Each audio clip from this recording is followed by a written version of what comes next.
renouvellement des générations, c'est un sujet évidemment aussi dans le monde agricole. C'est pas vous, Arnaud Rousseau, qui allez nous dire le contraire, même si évidemment c'est un domaine un petit peu plus spécifique. Vous avez quel âge, vous ?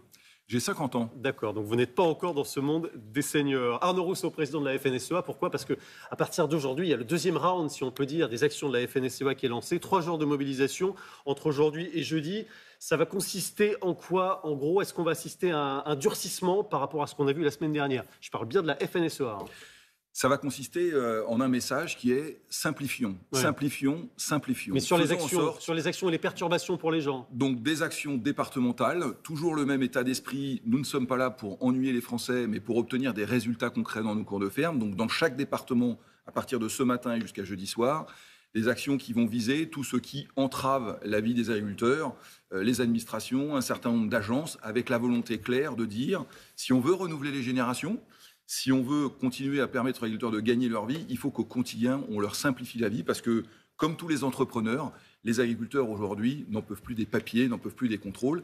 Et pour leur faciliter la vie, il faut leur simplifier la vie. La FNSEA relance ses actions, mais les images du matin, elles ne viennent pas de chez vous, elles viennent de la coordination rurale. On l'a vu dans le journal, avec des tracteurs qui se dirigent vers le Parlement européen. C'est le genre d'action que vous pourriez mener, vous aussi, ou pas ?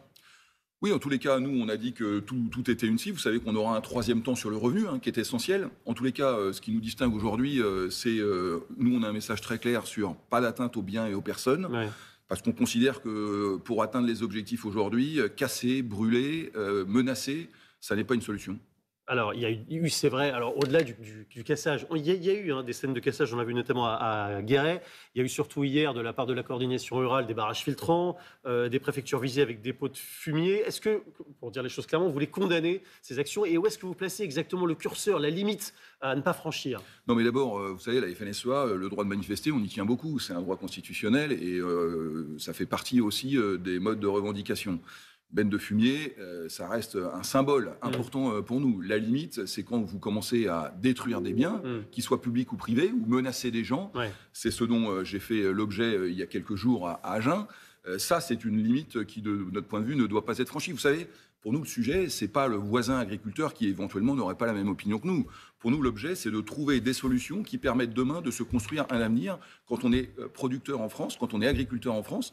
Parce que derrière cette crise, nous, ce qu'on veut, c'est un avenir pour l'agriculture et des revenus pour les agriculteurs. Alors, racontez-nous quand même ce moment auquel vous faites allusion. C'était vendredi dernier à Agen. Vous avez dû partir sous escorte policière à la demande du préfet. C'est ce que vous précisez. On voit les images. Comment vous avez vécu, vous, ce moment-là, qui doit être assez perturbant, pour ne pas dire traumatisant ? Bon, mais vous savez, j'y suis allé à l'invitation des producteurs de légumes français qui tenaient leur assemblée générale. C'était un rendez-vous qui avait été mis à l'agenda depuis bien longtemps et j'aime honorer mes engagements. Et donc j'y suis allé sans esprit de provocation. J'ai pu d'ailleurs prononcer mon discours devant l'ensemble des producteurs de légumes. Et au terme de cette assemblée générale, le préfet m'a indiqué que pour des raisons de sécurité, il souhaitait que je puisse partir rapidement, considérant qu'elle n'était plus assurée sur le lieu. Et donc c'est dans ces conditions-là que je me suis mis entre les mains des forces de l'ordre et que je suis parti dans des conditions que je qualifie d'extrêmement dangereuses et limites. On était à 2 doigts de l'accident. Je trouve que, encore une fois, quels que soient les désaccords, ce mode opératoire, et je l'ai indiqué aux agriculteurs qui étaient face à moi, et véhément, que moi je suis prêt toujours à discuter. Et ça veut dire qu'à ce moment-là, on a basculé dans autre chose, dans cette crise ? Oui, clairement, à ce moment-là, on est passé dans autre chose. Mais encore une fois, moi, ce qui m'intéresse, vous savez, c'est les solutions qu'on prépare pour l'agriculture, le travail qui est fait au quotidien avec les pouvoirs publics, avec l'ensemble des forces vives de ce pays, avec l'opinion publique aussi.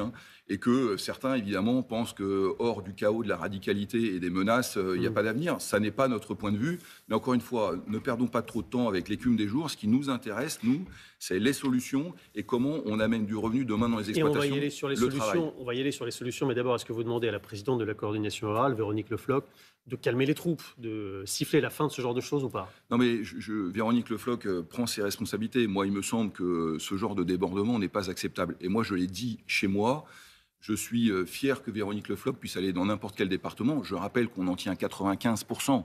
Ouais. Julien Arnaud. C'est ce qu'ils veulent changer, justement. Eux, ils aimeraient bien,